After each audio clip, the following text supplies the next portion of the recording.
Hi friends, welcome back to my channel. Medical and health related విషయాల కోసం నా ఛానల్ను సబ్స్క్రైబ్ చేసుకోండి. ఆకలి సరిగా లేక పిల్లలు సన్నగా ఉన్నారా? లేదా మీకు ఎంత తిన్నా ఒళ్ళు పట్టడం లేదా? బరువు పెరగడానికి, ఆకలి పెరగడానికి చాలామంది వాడే సైపాన్ సిరప్ గురించి ఈ వీడియోలో తెలుసుకుందాం. ఇది వాడితే నిజంగా బరువు పెరుగుతారా? సైడ్ ఎఫెక్ట్స్ ఏంటి? దీన్ని ఎలా వాడాలి అనే వివరాలు ఈ వీడియోలో పూర్తిగా తెలుసుకుందాం. ఈ సైఫాన్ సిరప్లో 3 రకాల పదార్థాలు ఉంటాయి. దీనిలో సిప్రోహెప్టడిన్ 2 mg, ట్రైక్లోజమ్ 275 mg, సార్బిటాల్ 2 mg ఉంటాయి.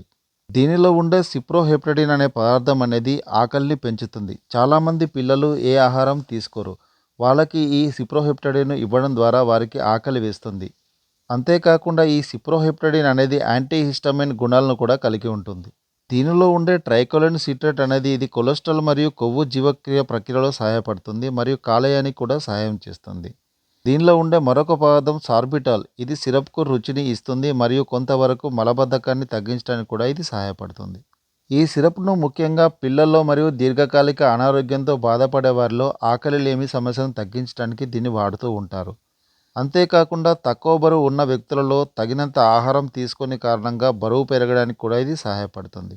ఈ సైపాన్ సిరప్ అనేది దీంట్లో సిప్రోహెప్టడిన్ ఉండడం వలన దురద, దద్దుర్లు మరియు ఇతర అలర్జీ లక్షణాలను తగ్గించడంలో కూడా ఇది ఉపయోగపడుతుంది.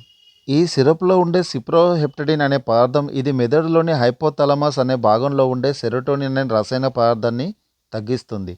ఈ సెరోటోనిన్ సాధారణంగా ఆకలిని అణిచివేస్తుంది. దాని ప్రభావాన్ని తగ్గించడం ద్వారా సిప్రోహెప్టడిన్ ఆకలిని పెంచుతుంది. దీనికి నిద్రను కలిగించే గుణం కూడా ఉంది. దీనిలో ఉండే ట్రైక్లోరిన్ సిట్రేట్ అనేది ఇది శరీరంలోని పిత్త ఆమ్లాలను తొలగించడంలో సహాయపడుతుంది. అప్పుడు కాలేయం ఆ పిత్త ఆమ్లాలను భర్తీ చేయడానికి కొలెస్ట్రాల్ను ఉపయోగించి మరిన్ని పిత్త ఆమ్లాలను ఉత్పత్తి చేస్తుంది. దీని ద్వారా పరోక్షంగా ఆకలి పెరుగుతుంది మరియు కొలెస్ట్రాల్ స్థాయిలు కూడా తగ్గుతాయి. దీనిలో ఉండే సార్బిటాల్ ఇది ప్రేగుల్లోని నీటిని లాగి మలాన్ని మృదువుగా చేసి మలబద్ధకాన్ని తగ్గిస్తుంది. ఈ సైపాన్ సిరప్ యొక్క డోసేజ్ అనేది వ్యక్తి యొక్క బరువు, వయస్సు, ఆరోగ్య పరిస్థితిపై ఆధారపడి ఉంటుంది. సాధారణంగా డాక్టర్లు పెద్దలకు అయితే రోజుకు 5 ml నుంచి 10 ml వరకు భోజనానికి ముందు రోజుకు 2 నుంచి 3 సార్లు తీసుకోమని సూచిస్తూ ఉంటారు. పిల్లలలో అయితే డాక్టర్లు 2.5 ml నుంచి 5 ml వరకు రోజుకు 2 సార్లు సూచిస్తూ ఉంటారు. ఈ సిరప్ బాటిల్ను ఉపయోగించే ముందు బాగా కదిలించవలసి ఉంటుంది. డాక్టర్లు సూచించిన మోతాదును మాత్రమే కొలత కప్పును ఉపయోగించి తీసుకోవాల్సి ఉంటుంది. దీన్ని ఆహారంతో పాటు లేదా ఆహారం లేకుండా తీసుకోవచ్చు. కానీ రోజు ఒకే సమయానికి తీసుకోవడం ఉత్తమం.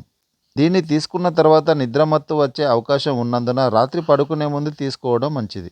ఈ సిరప్ తీసుకోవడం వల్ల చాలా దుష్ప్రభావాలు తాత్కాలికంగా ఉంటాయి మరియు శరీరం అలవాటు పడ్డాక తగ్గిపోతాయి. ఈ సైపాన్ సిరప్ 200 ml బాటిల్లో లభ్యమవుతుంది. ఈ సైపాన్ సిరప్ యొక్క ఎంఆర్పి ధర ₹139 వరకు ఉంటుంది. ఈ సిరప్ను ఆకస్మికంగా ఆపకుండా డాక్టర్ సలహా మేరకు క్రమంగా మోతాదును తగ్గిస్తూ మానేయవలసి ఉంటుంది. లేదంటే ఆకలి మళ్ళీ తగ్గిపోవడం లేదా నిద్ర సమస్యలు వచ్చే అవకాశం ఉంది. ఈ సిరప్ను వాడడం వల్ల ఆకలి త్వరగా పెరుగుతుంది. దానికి తగ్గట్టుగా మీరు పోషకాలను నిండిన ఆహారం అంటే ప్రోటీన్లు, ఆరోగ్యకరమైన కొవ్వులు మరియు సంక్లిష్ట కార్బోహైడ్రేట్లు తీసుకోవాల్సి ఉంటుంది. చూశారు కదా సైపాన్ సిరప్ పనిచేసే విధానం, మోతాదు మరియు ముఖ్యంగా దాని సైడ్ ఎఫెక్ట్స్ గురించి తెలియజేశాను కదా. ఈ వీడియో కనుక మీకు నచ్చినట్లయితే లైక్ చేయండి, షేర్ చేయండి, మీ స్నేహితులతో పంచుకోండి. మరిన్ని మెడికల్ అండ్ హెల్త్ రిలేటెడ్ విషయాల కోసం నా ఛానల్ను సబ్స్క్రైబ్ చేసుకోండి. మీకేమైనా డౌట్స్ ఉంటే కామెంట్ రూపంలో తెలియజేయండి, నేను ఆన్సర్స్ ఇస్తాను.